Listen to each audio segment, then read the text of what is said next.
धरती का सबसे घना, सबसे खतरनाक और सबसे रहस्यमय जंगल, जहां सूरज की रोशनी भी जमीन तक पहुंचने से पहले डर जाती है। और इसी जंगल को पैदल पार करने का सपना देख लिया एक इंसान ने। इनका नाम है E.D. स्टैफर्ड और इन्होंने वो कर दिखाया जो आज से पहले किसी भी इंसान ने नहीं किया। लगभग 55 लाख स्क्वायर किलोमीटर में फैला अमेज़न जंगल, जहरीले सांप, आदमखोर कीड़े, भूख, बीमारी, बाढ़ और वो रास्ते जहां रास्ता नाम की कोई चीज ही नहीं थी।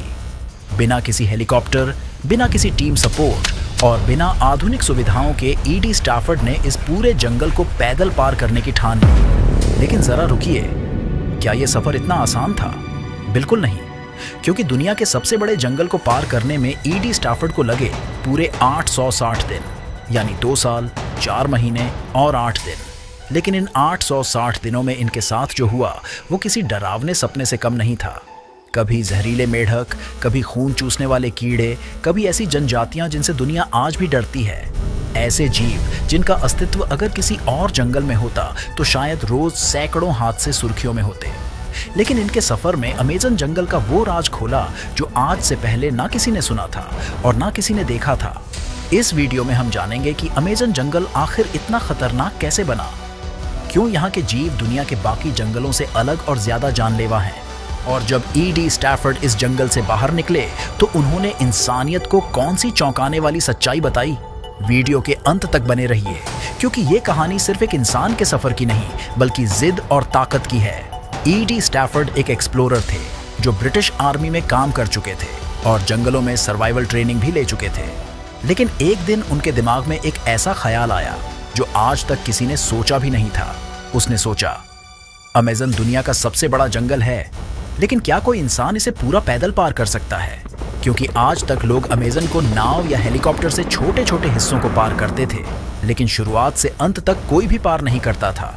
उसने सोचा कि आखिर है तो ये जंगल ही क्यों ना इसे पैदल ही पार किया जाए। और यहीं से उस सफर की शुरुआत हुई। साल था 2008। E.D. पेरू की पहाड़ियों में पहुंचते हैं, क्योंकि अमेज़न नदी का जन्म यहीं से होता है। उनका लक्ष्य साफ था, अमेज़न नदी के साथ साथ चलते हुए जंगल के अंदर से रास्ता बनाते हुए ब्राजील के अटलांटिक महासागर तक पहुंचना। शुरुआत में वो अकेले नहीं थे, उनके साथ 2 लोग और थे, कैमरामैन और एक लोकल गाइड। लेकिन अमेज़न ने बहुत जल्दी बता दिया, यह जंगल जिस इंसान को चुनता है वही आगे जा सकता है। इस जंगल के हर कदम पर माचेती से झाड़ियां काटनी पड़ती थी। दिन भर चलने के बाद भी ये लोग मुश्किल से 1 से 2 किलोमीटर ही आगे बढ़ पाते थे। इस जंगल के घने होने के कारण सूरज की रोशनी जमीन तक पहुंचती ही नहीं थी, जिसके कारण हर तरफ नमी होने के कारण कीड़े, सांप और जानलेवा मच्छर इनका पीछा करते थे। कुछ ही दिनों में कैमरामैन और लोकल गाइड बीमार पड़ जाता है और वो एक एक करके लौट आते हैं। अब E.D. पूरी तरह अकेले थे। अकेले होने का मतलब था अगर बुखार आया तो मर सकते थे। हालांकि उनके पास एक सैटेलाइट फोन और एक GPS ट्रैकिंग डिवाइस था जिसे वो इमरजेंसी में इस्तेमाल कर सकते थे। सैटेलाइट फोन होने के बावजूद सबसे बड़ी समस्या थी उसके चार्जिंग की, क्योंकि अमेज़न जंगल में बिजली के बारे में सोचना ही बेकार है। इनके पास एक सोलर प्लेट था जिससे ये सैटेलाइट फोन को चार्ज करते थे, लेकिन इस जंगल में धूप महीनों तक चलने के बाद कहीं कहीं दिखाई देती थी। हालांकि सच तो ये था कि अगर इनके साथ कोई हादसा हो जाता तो उठाने वाला कोई नहीं था। अगर ये नदी में बह जाते तो बचाने वाला कोई नहीं था। यहाँ की बारिश नहीं बल्कि सजा थी। कई दिन लगातार पानी बरसने की वजह से जमीन दलदल बन जाती थी और रास्ता ही गायब हो जाता था। कई बार उन्हें अपने बैग को रस्सी से बांधकर तेज बहती नदी तैरकर पार करनी पड़ती थी, जहाँ पिरान्हा, मगरमच्छ और एनाकोंडा रहते थे। भूख, बीमारी, दर्द और खाना हमेशा समस्या रहा। कभी ये सिर्फ चावल, कभी सूखी मछली और कभी कुछ भी बिना खाए सोना पड़ता था। पैरों में फोड़े हो गए थे, चमड़ी गलने लगी थी, झोंकें खून चूसती रहती थी। एक बार इनके शरीर का संक्रमण इतना बढ़ गया कि चलना नामुमकिन लगने लगा। लेकिन E.D. जानता था, रुकना मतलब मरना। इनके लिए यहाँ की जनजातियां सबसे बड़ा डर का कारण थी। कई बार उनका सामना अलग थलग जनजातियों से हुआ। कुछ ने मदद की, कुछ ने चुपचाप देखा और कुछ की आंखों में साफ चेतावनी थी, यहां से निकल जाओ। एक गलत इशारा, एक गलत कदम और कहानी वहीं खत्म। कई रातें उन्होंने इसी डर में काटी कि अगली सुबह देख पाएंगे या नहीं। जब सफर अपने सबसे कठिन हिस्से में था तो ब्राजील के अंदर ईडी की मुलाकात गाडियल सांचेज रिवेरा नामक व्यक्ति से होती है। गाडियल अमेजन में पला बढ़ा था। उसे जंगल के नियम आते थे।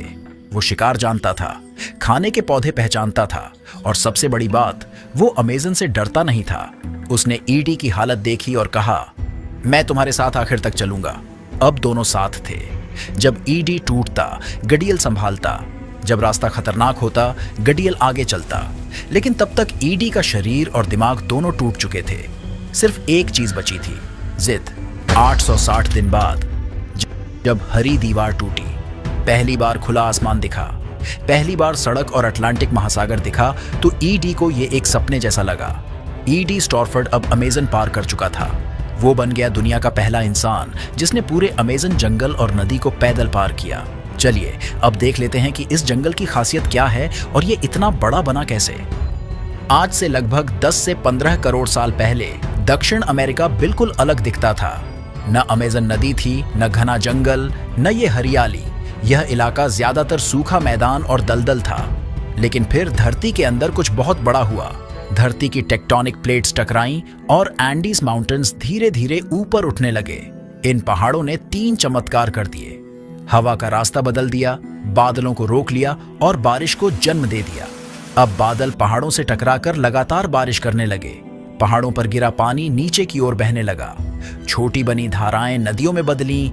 पेरू में 2 बड़ी नदियां बनी, पहला मरान्योन रिवर और दूसरी उचायाली रिवर। जब ये दोनों नदियां नौटा के पास मिली तो जन्म हुआ अमेज़न रिवर का। यानी अमेजन नदी एक नहीं, 2 विशाल नदियों की संतान है। आपको तो पता ही होगा कि समुद्र के पानी का जो भाप होता है वही बादल बनकर बरसता है। लेकिन अमेजन जंगल की कहानी में अलग ट्विस्ट है। जैसे जैसे जंगल बढ़ा, पेड़ों ने नमी को हवा में छोड़ा। हवा नम होती गई, बादल बनने लगे। इसे रेन रिसाइकलिंग कहते हैं। मतलब अमेजन जंगल खुद अपनी बारिश बनाता है। इसीलिए यहाँ साल भर नमी रहती है और जंगल मरता नहीं। इसके विशाल बनने के पीछे एक नहीं बल्कि 1100 से अधिक सहायक नदियों का योगदान है। इन नदियों का पानी और बारिश का पानी पेड़ों को मरने ही नहीं देता बल्कि उनकी संख्या को लगातार बढ़ाता रहता है। इसीलिए ये जंगल इतना विशाल है। यह जंगल दिखने में हरा भरा है, लेकिन असल में यह जिंदा शिकारी है।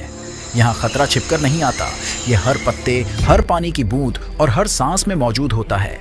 अमेजन में दिन और रात का फर्क समझ में नहीं आता। पेड़ इतने घने हैं कि दोपहर में भी अंधेरा लगता है। नमी इतनी है कि कपड़े सूखते नहीं, घाव भरते नहीं और शरीर हमेशा कमजोर रहता है। यहाँ इंसान थकता नहीं बल्कि धीरे धीरे गलता है। अमेजन की जमीन पर कदम रखते ही आप सांपों की दुनिया में आ जाते हैं। यहाँ ऐसे सांप हैं जिनका जहर कुछ मिनटों में दिल बंद कर देता है। कुछ ऐसे हैं जो काटते भी नहीं, बस चुपचाप लिपटते हैं और तब तक दबाते हैं जब तक सांस बंद न हो जाए। घास में कदम रखा और अगर आवाज नहीं आई तो समझिए चेतावनी नहीं मिलेगी। अक्सर हमारे और आपके घरों में पाए जाने वाले मेढक भद्दे और बिना जहर वाले होते हैं, लेकिन सावधान अमेजन में सबसे खतरनाक चीजें अक्सर सबसे सुंदर दिखती हैं। चमकीले रंग के मेंढक आपको इतना आकर्षित कर सकते हैं कि इन्हें छुए बगैर आप रह ही नहीं सकते, लेकिन इन्हें छूना मौत का न्योता जैसा है। इनके शरीर पर इतना जहर होता है कि एक छोटा सा स्पर्श कई इंसानों को मार सकता है। अमेजन में एक चींटी है, बुलेट एंट। इसके काटने पर लोग कहते हैं जैसे किसी ने गोली मार दी हो, लेकिन सच इससे भी बदतर है। इसका जहर इतना दर्दनाक होता है कि कई लोग दर्द से रोने नहीं, चिल्लाने लगते हैं। दर्द मिनटों का नहीं बल्कि कई घंटों तक रहता है और कुछ मामलों में पूरा दिन भी। अमेजन की कुछ जनजातियां मर्दानगी की परीक्षा के लिए इन चींटियों के दस्ताने पहनती हैं और अपने आप को इनसे कटवाती हैं, जो वाकई में हैरानी की बात है। कई लोगों का कहना है कि अमेजन जंगल में अगर सबसे ज्यादा और हर जगह पाया जाने वाला कोई जीव है तो वो मच्छर है। लेकिन इन्हें आम मच्छर समझने की भूल मत करना, क्योंकि इनका एक कांटा मलेरिया, डेंगू और पीला बुखार ला सकता है। अमेजन में सिर्फ जमीन नहीं, हवा भी खतरनाक है। यहाँ ऐसी मकड़ियाँ और कीड़े हैं जिनका काटना इतना दर्दनाक होता है कि लोग दर्द से पागल हो जाते हैं। कुछ कीड़े ऐसे हैं जो त्वचा के नीचे अंडे दे देते हैं। आपको तब तक पता नहीं चलता जब तक शरीर के अंदर कुछ हिलता महसूस ना हो। अमेजन की नदियां वैसे तो शांत दिखती है, लेकिन इन नदियों में उतरना मतलब खतरे को बिल्कुल दावत देने जैसा है, क्योंकि दुनिया का सबसे भारी सांप ग्रीन एनाकोंडा इस जंगल के जीवों को पकड़ने के लिए घात लगाए नदी के अंदर बैठा होता है। इसका शरीर इतना मोटा और भारी होता है कि एक बार लिपट गया तो निकलने का मौका नहीं मिलता। ग्रीन एनाकोंडा का शिकार आमतौर पर हिरण, सूअर, मगरमच्छ और बड़े जानवर होते हैं, लेकिन इंसान इसके लिए बहुत बड़ा नहीं है। अमेज़न में दर्ज कई घटनाएं बताती हैं कि अगर इंसान अकेला हो, पानी में हो, तो वह भी शिकार बन सकता है। अमेज़न में उत्तर दक्षिण समझ में नहीं आता। पेड़ एक जैसे, जमीन एक जैसी, आसमान दिखता नहीं। कई लोग सीधे चलते हुए भी गोल गोल घूमते रहते हैं और खुद को पहचान नहीं पाते। दिन में जो जंगल शांत लगता है, रात में वही जंगल जिंदा हो उठता है। हर दिशा से आवाजें आती हैं, कुछ चलने की, कुछ उड़ने की और कुछ ऐसी जिन्हें इंसानी दिमाग समझ नहीं पाता। नींद यहाँ दुश्मन है, क्योंकि सोते समय आप सबसे कमजोर होते हैं। अमेज़न जंगल के नीचे सिर्फ मिट्टी नहीं, बल्कि अरबों साल पुरानी चट्टानें हैं, जिनके अंदर सोना, बैक्साइट और रेयर अर्थ एलिमेंट्स होने की पूरी संभावना मानी जाती है। वैज्ञानिकों ने सैटेलाइट और जियोफिजिकल सर्वे से कुछ इलाकों में खनिज समृद्ध संरचनाओं के संकेत भी पाए हैं, लेकिन पूरे अमेज़न को कभी गहराई से एक्सप्लोर नहीं किया गया। इसकी वजह है घना जंगल, दुर्गम इलाके, आदिवासी क्षेत्र और यह डर कि ज्यादा खुदाई से धरती का सबसे अहम बारिश सिस्टम टूट सकता है। कई जगह जानबूझकर खुदाई रोकी गई है, क्योंकि अमेज़न सिर्फ जमीन नहीं बल्कि पूरी दुनिया की सांसों से जुड़ा है। इसलिए माना जाता है कि नीचे शायद अनमोल खजाना छिपा हो, लेकिन उसे छूने की कीमत बहुत भारी हो सकती है। अमेज़न धरती का फेफड़ा कहाँ तो जाता है और ये 20% ऑक्सीजन भी देता है, लेकिन हमें और आपको नहीं, बल्कि ये ऑक्सीजन बना के खुद घटक लेता है। फिर भी अमेज़न हमारे लिए बेहद जरूरी है, क्योंकि यह धरती की बारिश और जलवायु को नियंत्रित करता है और अरबों जीवों का जीवन संभाले हुए है। यानी अमेज़न ऑक्सीजन से ज्यादा धरती के संतुलन और जीवन के लिए अनमोल है। फिर भी इंसान चोरी छुपे इसकी खूब कटाई कर रहा है। उम्मीद है आज का ये सफर काफी अच्छा रहा होगा। तो लाइक और सब्सक्राइब के साथ मिलते हैं अगले रोमांचक सफर पर।